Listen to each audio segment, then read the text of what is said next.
2024 Microsoft Excel introduce ചെയ്ത 4 പുതിയ features അഥവാ 4 പുതിയ എക്സൽ ടൂളുകളെ കുറിച്ചാണ് ഈ വീഡിയോയിൽ നമ്മൾ ഡിസ്കസ് ചെയ്യുക. ശ്രദ്ധിക്കുക, മൈക്രോസോഫ്റ്റ് 365ൻ്റെ ഭാഗമായിട്ടുള്ള എക്സലിൽ മാത്രം, അതായത് മൈക്രോസോഫ്റ്റ് 365ൻ്റെ ആനുവൽ അല്ലെങ്കിൽ മന്ത്ലി സബ്സ്ക്രിപ്ഷനുള്ള ആളുകൾക്ക് മാത്രമാണ് ഈ വീഡിയോയിൽ നമ്മൾ ഡിസ്കസ് ചെയ്യുന്ന ടൂൾസ് ഉപയോഗിക്കാൻ സാധിക്കുക. എക്സൽ ഷീറ്റുകളിൽ നമ്മൾ സെലക്ട് ചെയ്യുന്ന സെല്ലുള്ള കോളവും റോയും, അതായത് വരിയും കോളവും ഹൈലൈറ്റ് ചെയ്യുന്ന ഒരു ഫീച്ചറാണ് ഫോക്കസ് സെൽ. എക്സലിലെ ഫോക്കസ് സെൽ എന്ന ഫീച്ചർ എങ്ങനെയാണ് ആക്ടിവേറ്റ് ചെയ്യുന്നത് നോക്കാം. എക്സൽ റിബണിലെ വ്യൂ ടാബിൽ പോവുക, ഫോക്കസ് സെൽ എന്ന ബട്ടണിൽ ക്ലിക്ക് ചെയ്യുക. നമ്മളിപ്പോൾ ഇവിടെ സെലക്ട് ചെയ്തത് C8 എന്ന സെല്ലാണ്. C8 എന്ന സെല്ലുള്ള C എന്ന കോളവും 8ാമത്തെ വരിയും ഹൈലൈറ്റ് ചെയ്യപ്പെട്ടാൽ കാണാം. മറ്റൊരു സെല്ല് സെലക്ട് ചെയ്യുന്നു, കറസ്പോണ്ടിങ് ആയിട്ടുള്ള കോളവും വരിയും ഹൈലൈറ്റ് ചെയ്യപ്പെട്ടു. വലിയ ഡേറ്റാ സെറ്റുകൾ കൈകാര്യം ചെയ്യുമ്പോൾ വളരെ യൂസ്ഫുള്ളായിട്ട് വരുന്ന ഒരു ഫീച്ചറാണിത്. ഇവിടെ ഇപ്പോൾ റെഡ് കളറിലാണ് വരിയും കോളവും ഹൈലൈറ്റ് ചെയ്യപ്പെടുന്നത്. ഈ കളർ ചേഞ്ച് ചെയ്യണമെങ്കിൽ ഫോക്കസ് സെൽ എന്ന ബട്ടൺ വലതുവശത്തുള്ള ഈ ആരോയിൽ ക്ലിക്ക് ചെയ്യുന്നു, ഫോക്കസ് സെൽ കളർ. ഇവിടെ നിന്ന് നമുക്ക് ഇഷ്ടമുള്ള കളർ സെലക്ട് ചെയ്യാവുന്നതാണ്.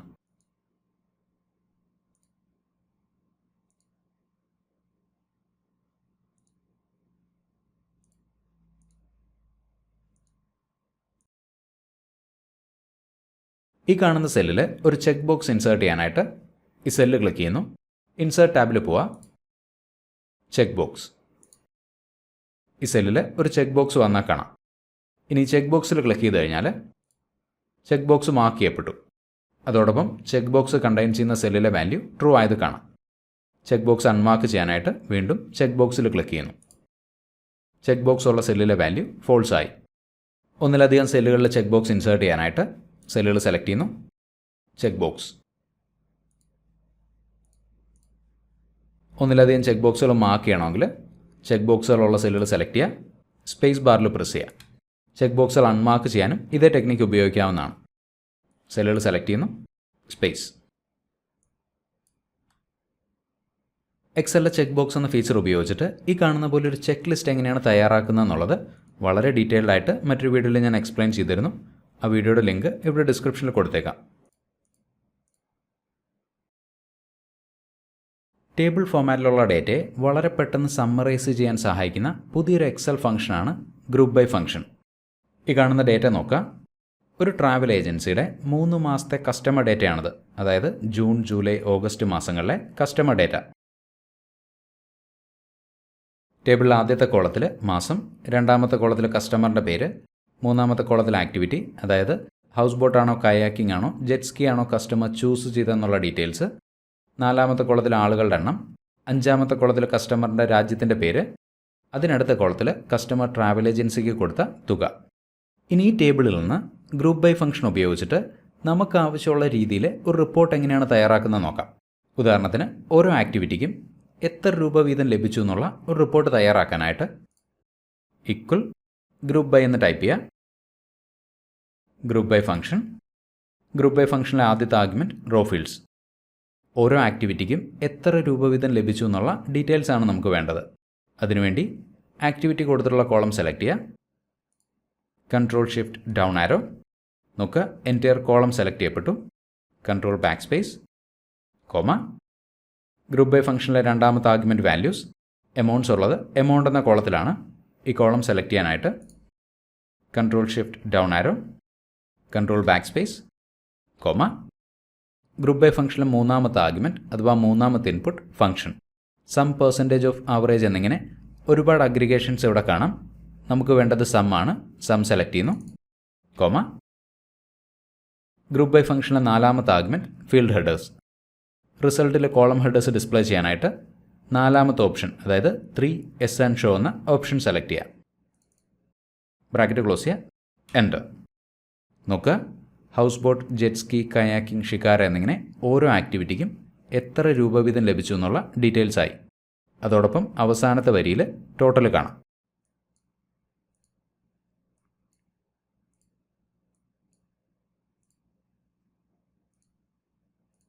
ഗ്രൂപ്പ് ബൈ ഫംഗ്ഷൻ്റെ ഏറ്റവും വലിയ പ്രത്യേകത ഈ ഫോമുല ഡൈനാമിക് ആണെന്നുള്ളതാണ്. അതായത് ഈ ടേബിളിലെ ഏതെങ്കിലും ഒരു സെല്ലിൽ അല്ലെങ്കിൽ സെല്ലുകളിൽ നമ്മളൊരു മാറ്റം വരുത്തി കഴിഞ്ഞാൽ അതേ സെക്കൻഡിൽ ഈ റിസൾട്ട് അപ്ഡേറ്റ് ചെയ്യപ്പെടും. ഉദാഹരണത്തിന് ഈ കാണുന്ന റെക്കോർഡിലെ ഹൗസ് ബോട്ടിന് നേരെയുള്ള വാല്യൂ ഞാൻ ചേഞ്ച് ചെയ്യുന്നു. 7000 1,00,000 ആക്കുന്നു. എൻ്റർ. നോക്കുക, അതേ സെക്കൻഡിൽ റിസൾട്ട് അപ്ഡേറ്റ് ചെയ്യപ്പെട്ടാൽ കാണാം.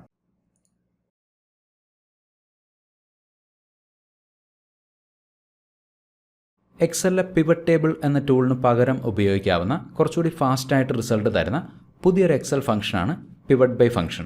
നമ്മൾ നേരത്തെ കണ്ട ഗ്രൂപ്പ് ബൈ ഫംഗ്ഷനേക്കാൾ കുറച്ചുകൂടി അഡ്വാൻസ്ഡ് ആയിട്ടുള്ള ഫംഗ്ഷനാണിത്. കാരണം ഗ്രൂപ്പ് ബൈ ഫംഗ്ഷൻ വരികളുടെ അടിസ്ഥാനത്തിലാണ് ഡേറ്റയെ സമ്മറൈസ് ചെയ്യുന്നതെങ്കിൽ വരികളുടെയും കോളങ്ങളുടെയും അടിസ്ഥാനത്തിൽ ഡേറ്റയെ സമ്മറൈസ് ചെയ്യാനായിട്ട് പിവറ്റ് ബൈ ഫംഗ്ഷൻ ഉപയോഗിക്കാൻ സാധിക്കും. ഒരു ഉദാഹരണം നോക്കാം. നമ്മൾ നേരത്തെ കണ്ട അതേ കസ്റ്റമർ ഡേറ്റയാണ് ഈ കാണുന്നത്. ഈ ഡേറ്റയിൽ നിന്ന് USA, ഫ്രാൻസ്, ജർമ്മനി എന്നിങ്ങനെ ഓരോ രാജ്യത്തു നിന്നുള്ള customers house boat kayaking shikara എന്നിങ്ങനെ ഓരോ ആക്ടിവിറ്റിയുമായിട്ട് ബന്ധപ്പെട്ട് ട്രാവൽ ഏജൻസിക്ക് എത്ര രൂപ വീതം കൊടുത്തു എന്നുള്ള ഒരു റിപ്പോർട്ട് ക്രിയേറ്റ് ചെയ്യാനായിട്ട് ഈക്വൽ പിവറ്റ് ബൈ എന്ന് ടൈപ്പ് ചെയ്യുക. Pivot by function. Pivot by ഫംഗ്ഷനിലെ ആദ്യത്തെ ആർഗ്യുമെൻറ്റ് റോ ഫീൽഡ്സ്. രാജ്യത്തിൻ്റെ പേര് വരികളിലാണ് നമുക്ക് വേണ്ടത്. രാജ്യത്തിൻ്റെ പേരുകൾ കൊടുത്തുള്ള കോളം സെലക്ട് ചെയ്യുന്നു. Control shift down arrow, control back space, comma. രണ്ടാമത്തെ ആർഗ്യുമെൻറ്റ് അഥവാ രണ്ടാമത്തെ ഇൻപുട്ട് കോളം ഫീൽഡ്സ്. ആക്ടിവിറ്റീസ് കോളങ്ങളിലാണ് നമുക്ക് വേണ്ടത്. ആക്ടിവിറ്റി കൊടുത്തിട്ടുള്ള കോളം സെലക്ട് ചെയ്യുക. Control shift down arrow, control back space, comma. മൂന്നാമത്തെ ആർഗ്യുമെൻറ്റ് വാല്യൂസ്. എമൗണ്ട്സ് ഉള്ളത് എമൗണ്ട് എന്ന കോളത്തിലാണ്. എമൗണ്ട് കൊടുത്തിട്ടുള്ള കോളം സെലക്ട് ചെയ്യുന്നു. Control shift down arrow, control back space, comma. നാലാമത്തെ ആർഗ്യുമെൻറ്റ് ഫംഗ്ഷൻ. സം ആണ് നമുക്ക് കണ്ടെത്തേണ്ടത്. സം സെലക്ട് ചെയ്യുന്നു. ബ്രാക്കറ്റ് ക്ലോസ് ചെയ്യുക. എൻ്റർ.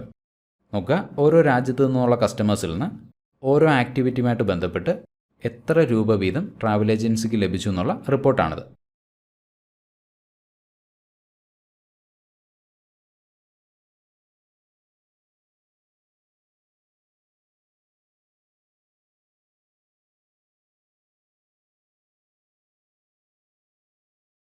ഇനി പിവറ്റ് ബൈ ഫംഗ്ഷനും പിവറ്റ് ടേബിളും തമ്മിലുള്ള പ്രധാന വ്യത്യാസം എന്താണെന്ന് നോക്കാം. ഇതേ തരത്തിലുള്ള ഒരു റിപ്പോർട്ട് ഈ ടേബിളിൽ നിന്ന് പിവറ്റ് ടേബിൾ ഉപയോഗിച്ച് തയ്യാറാക്കാനായിട്ട് ഈ സെല്ലുകളിൽ ഏതെങ്കിലും ഒന്നിൽ ക്ലിക്ക് ചെയ്യുക. Insert, pivot table. Pivot table from table or range എന്നൊരു ഡയലോഗ് വന്നു. Existing worksheet. പിവറ്റ് ടേബിൾ ഈ സെല്ലിൽ ഇൻസേർട്ട് ചെയ്യാനായിട്ട് ഇവിടെ ക്ലിക്ക് ചെയ്യുന്നു. ഓക്കെ. നമുക്ക് ഇവിടെ ഒരു പിവറ്റ് ടേബിൾ പ്ലേസ് ഹോൾഡർ വന്നാൽ കാണാം. കൺട്രി എന്ന കോളം ഡ്രാഗ് ചെയ്ത് റോസ് എന്ന ഏരിയയിലേക്ക് ഇടുന്നു. ആക്ടിവിറ്റി എന്ന കോളം ഡ്രാഗ് ചെയ്ത് കോളംസ് എന്ന ഏരിയയിലേക്ക് ഇടുന്നു. എമൗണ്ട് എന്ന കോളം ഡ്രാഗ് ചെയ്ത് വാല്യൂസ് എന്ന ഏരിയയിലേക്ക് ഇടുന്നു. നോക്കുക, മുകളിൽ കാണുന്ന പോലെ ഒരു റിപ്പോർട്ട് താഴെ നമുക്ക് കിട്ടിയത് കാണാം. ഇനി ഈ ടേബിളിൽ ഏതെങ്കിലും ഒരു വാല്യൂ ഞാൻ ചേഞ്ച് ചെയ്യാണ്. ഉദാഹരണത്തിന് ഹൗസ് ബോട്ട് ഇന്ത്യ എന്ന റെക്കോർഡിന് നേരെയുള്ള വാല്യൂ ചേഞ്ച് ചെയ്ത് 2,00,000 ആക്കുന്നു. അതേ സെക്കൻഡിൽ ആദ്യത്തെ ടേബിൾ അപ്ഡേറ്റ് ചെയ്യപ്പെട്ടാൽ കാണാം, ഇന്ത്യ ഹൗസ് ബോട്ട്. അതേസമയം പിവറ്റ് ടേബിളിൽ മാറ്റമൊന്നും വന്നിട്ടില്ല. ടേബിളിൽ നമ്മൾ വരുത്തിയ ചേഞ്ച് ഈ പിവറ്റ് ടേബിളിൽ റിഫ്ലക്റ്റ് ചെയ്യണമെങ്കിൽ പിവറ്റ് ടേബിൾ റിഫ്രഷ് ചെയ്യണം. Right click, refresh. നോക്കുക, പിവറ്റ് ടേബിൾ അപ്ഡേറ്റ് ചെയ്യപ്പെട്ടാൽ കാണാം.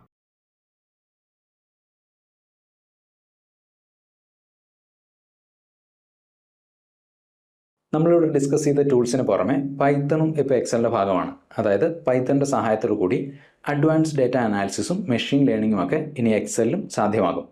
ഒരല്പം അഡ്വാൻസ്ഡ് ആയിട്ടുള്ള ടോപ്പിക്കാണ്. ഞാനും ഇതിനെക്കുറിച്ച് പഠിച്ചു വരുന്നേ ഉള്ളൂ. സോ പൈത്തൺ ഇൻ എക്സലിനെ കുറിച്ച് ഞാൻ മനസ്സിലാക്കിയ കുറച്ച് ബേസിക് ആയിട്ടുള്ള കാര്യങ്ങൾ നിങ്ങളുമായിട്ടൊന്ന് ഷെയർ ചെയ്യാം. പൈത്തൺ ഇൻ എക്സൽ ആക്ടിവേറ്റ് ചെയ്യാനായിട്ട് എക്സൽ റിബണിലെ ഫോർമുലാസ് ടാബിൽ പോവുക. ഫോർമുലാസ് ടാബിലെ പൈത്തൺ എന്ന ഗ്രൂപ്പിൽ ഇൻസേർട്ട് പൈത്തൺ എന്നൊരു ബട്ടൺ കാണാം. വർക്ക്ഷീറ്റിലെ ഏതെങ്കിലും ഒരു സെല്ല് സെലക്ട് ചെയ്യുക. Insert Python. നോക്കുക, നമ്മൾ സെലക്ട് ചെയ്ത സെല്ലിന് ഇടതുവശത്തും അതുപോലെ തന്നെ ഫോർമുല ബാറിന് ഇടതുവശത്തും PY എന്ന് വന്നാൽ കാണാം. എക്സലിൽ പൈത്തൺ ആക്ടിവേറ്റ് ചെയ്യപ്പെട്ടു എന്നതാണ് ഇത് സൂചിപ്പിക്കുന്നത്. എസ്കേപ്പ്. എക്സലിൽ പൈത്തൺ ആക്ടിവേറ്റ് ചെയ്യാനുള്ള മറ്റൊരു മെത്തേഡ് ഈക്വൽ PY എന്ന് ടൈപ്പ് ചെയ്യുക. ടാബ് കീ പ്രസ് ചെയ്യുക. വീണ്ടും പൈത്തൺ ആക്ടിവേറ്റ് ചെയ്യപ്പെട്ടാൽ കാണാം. ഇനി പൈത്തൺ ഇൻ എക്സൽ ഉപയോഗിച്ച് ഈ കാണുന്ന ഡേറ്റയുമായിട്ട് ബന്ധപ്പെട്ട വളരെ ബേസിക് ആയിട്ടുള്ള സ്റ്റാറ്റിസ്റ്റിക്കൽ ഇൻസൈറ്റ്സ് എങ്ങനെയാണ് ക്രിയേറ്റ് ചെയ്യുന്നത് നോക്കാം. വീണ്ടും ഈക്വൽ PY ടാബ്. ഈ ഡേറ്റ സെലക്ട് ചെയ്യുന്നു.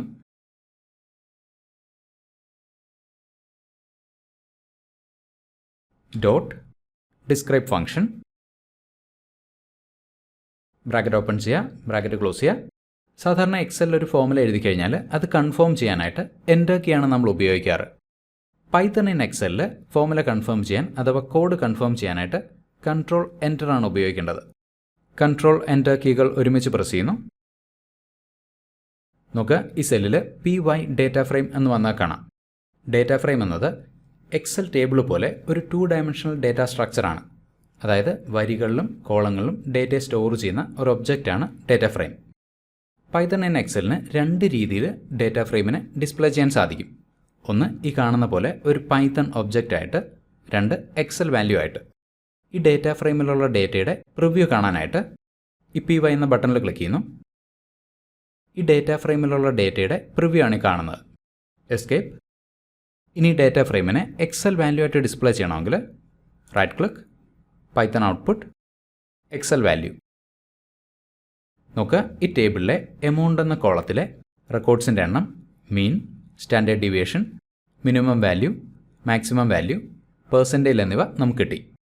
ഇനി ടേബിൾ സമ്മറൈസ് ചെയ്യണമെങ്കിൽ, ഉദാഹരണത്തിന് ഓരോ ആക്ടിവിറ്റിക്കും എത്ര എമൗണ്ട് വീതം ലഭിച്ചു എന്നുള്ളത് അറിയാനായിട്ട് ഫോമുല ബാറിൽ ഡിസ്ക്രൈബ് ഫംഗ്ഷന് പകരം group by function bracket open ചെയ്യുക. ആക്ടിവിറ്റിയുടെ അടിസ്ഥാനത്തിലാണ് നമുക്ക് ഡേറ്റയെ സമ്മറൈസ് ചെയ്യേണ്ടത്. അതിനുവേണ്ടി double quotes activity double quotes bracket close ചെയ്യുക, ഡോട്ട് എമൗണ്ട് എന്ന കോളത്തിലാണ് എമൗണ്ട്സ് ഉള്ളത്, amount dot sum bracket open ചെയ്യുക, ക്ലോസ് ചെയ്യുക, കൺട്രോൾ എൻ്റർ. നോക്കുക, ഓരോ ആക്ടിവിറ്റിക്കും ടോട്ടൽ എത്ര രൂപ വീതം ലഭിച്ചു എന്നുള്ള ഡീറ്റെയിൽസ് ആയി. ഇനി ഡേറ്റ ഒരു ബാർ ചാർട്ടായിട്ട് കാണണമെങ്കിൽ ഫോമുല ബാറിൽ ഡോട്ട് പ്ലോട്ട് ബ്രാക്കറ്റ് ഓപ്പൺ ചെയ്യുക, kind equal double quotes bar double quotes bracket close ചെയ്യുക, കൺട്രോൾ എൻ്റർ.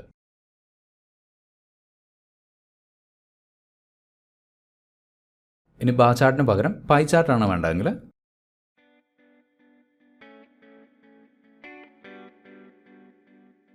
ഞാൻ നേരത്തെ പറഞ്ഞ പോലെ പൈത്തൺ ഇൻ എക്സൽ ഉപയോഗിച്ച് ചെയ്യാൻ സാധിക്കുന്ന വളരെ ബേസിക് ആയിട്ടുള്ള കുറച്ച് കാര്യങ്ങളാണ് ഞാനിവിടെ ഷെയർ ചെയ്തത്. അഡ്വാൻസ് ഡാറ്റ അനാലിസിസിനെ കുറിച്ച് പിന്നീട് ഒരു വീഡിയോയിൽ നമുക്ക് ഡിസ്കസ് ചെയ്യാം. മറ്റൊരു എക്സൽ ടിപ്പായിട്ട് വീണ്ടും കാണുന്നവരേക്കും thank you for watching and wish you a great day.